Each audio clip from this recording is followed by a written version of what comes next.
Good morning students.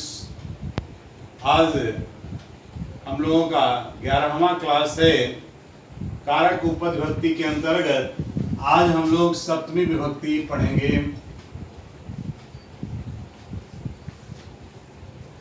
सप्तमी विभक्ति के अंतर्गत ध्यान देना यह है कि क्या क्या हमें पढ़ना है। तो सप्तमी विभक्ति में पद है स्नेह।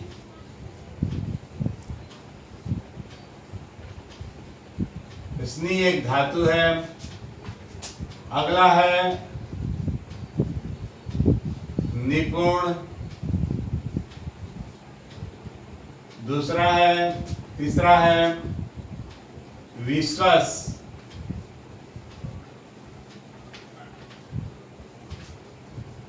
इसमें स्नेह और विश्वास दो धातुएं हैं और निपुण जो है एक शब्द है, उसका शब्द रूप चलेगा। स्नेह और विश्वास का धातु रूप चलेगा। अब हम लोग इन तीनों पदों पर आधारित इनके उदाहरण पढ़ेंगे।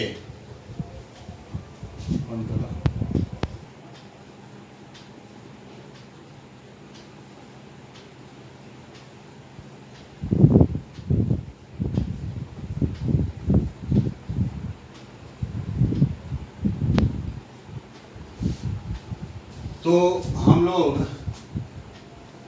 इन तीन पदों को लेकर के तीन तरह के उदाहरण पढ़ेंगे। सबसे पहला पद है स्नेह, जिसका अर्थ होता है स्नेह या प्रेम करना, किसी पर स्नेह करना या प्रेम करना। उसके लिए उदाहरण दिया गया है पिता डैश स्नेहयति। पिता डैश स्नेहयति।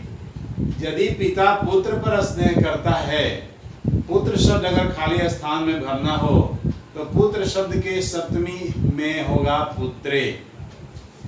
तो पिता पुत्रे स्नेहयति। दूसरा अगर उदाहरण ले लें तो गुरु डैश स्नेहयति। गुरु का संबंध छात्रों से होता है। गुरु छात्रेषु। कोई जरूरी नहीं है कि सप्तमी का हम एक वचन ही रखेंगे।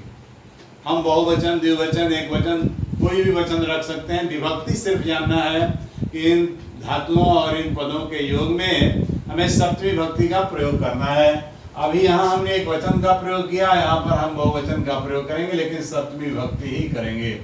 तो गुरु छात्रेषु। गुरु छात्रेषु स्नेहयति। गुरु छात्रों पर स्नेह करता है।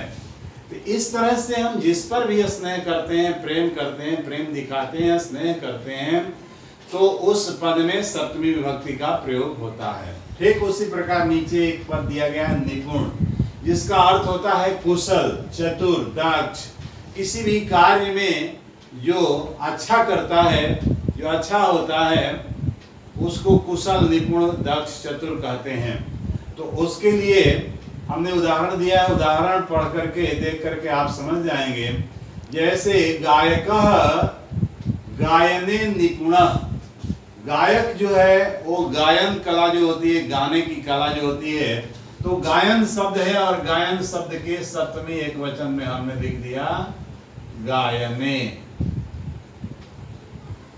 गायने निपुणः। गायकः गायने निपुणः अस्ति। वह व्याकरण में निपुण है। सह व्याकरणे। व्याकरण के सप्तमी में रूप हो गया व्याकरणे। सह व्याकरणे निपुणः अस्ति। तो देख रहे हैं कि यहाँ भी व्याकरण शब्द के सप्तमी में व्याकरणे हो गया और गायन शब्द में सप्तमी विभक्ति लगा तो गायने हो गया। अगला उदाहरण है विश्वास धातु का, जिसका अर्थ है विश्वास करना। जैसे पहला उदाहरण हमने दिया है कि स्वामी। स्वामी मीन्स मालिक। मालिक जो है नौकर पर विश्वास करता है। भृत्य शब्द होता है, नौकर के लिए भृत्य शब्द होता है। भृत्य शब्द के चतुर्थी सप्तमी एक वचन में होगा भृत्य। स्वामी भृत्य विश्वसते। स्वामी जो है, मालिक जो है, अपने भृत्य पर, सेवक पर, नौकर पर विश्वास करता है। पुनः यहाँ शिक्षक शिष्येषु, शिष्य शब्द के सप्तमी बहुवचन में हो जाएगा शिष्येषु। शिक्षक शिष्येषु विश्वसति, शिष्य जो है अपने शिष्यों पर विश्वास करता है। तो इस तरह से स्नेह धातु, निपुण शब्द और विश्वास धातु, इन तीनों के योग में सप्तमी विभक्ति का प्रयोग करते हुए दो दो उदाहरण दिए गए हैं। आपने देखा जितने भी ये खाली स्थान हैं, रेखांकित पद हैं, यहाँ पर सप्तमी विभक्ति का प्रयोग किया गया है।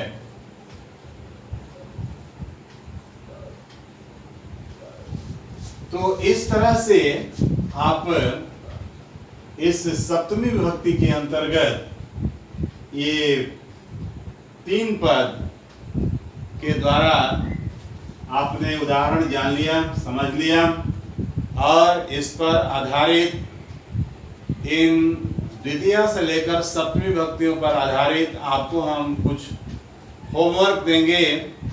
आपके व्हाट्सएप पर होमवर्क जाएगा, जिसको आप बनाएंगे, भरेंगे, पूरा करेंगे और पुनः हमें उसको पूरा करके व्हाट्सएप पर सेंड कर देंगे। अगर कोई प्रॉब्लम है तो उसको भी पूछ लेंगे, समझ लेंगे। धन्यवाद।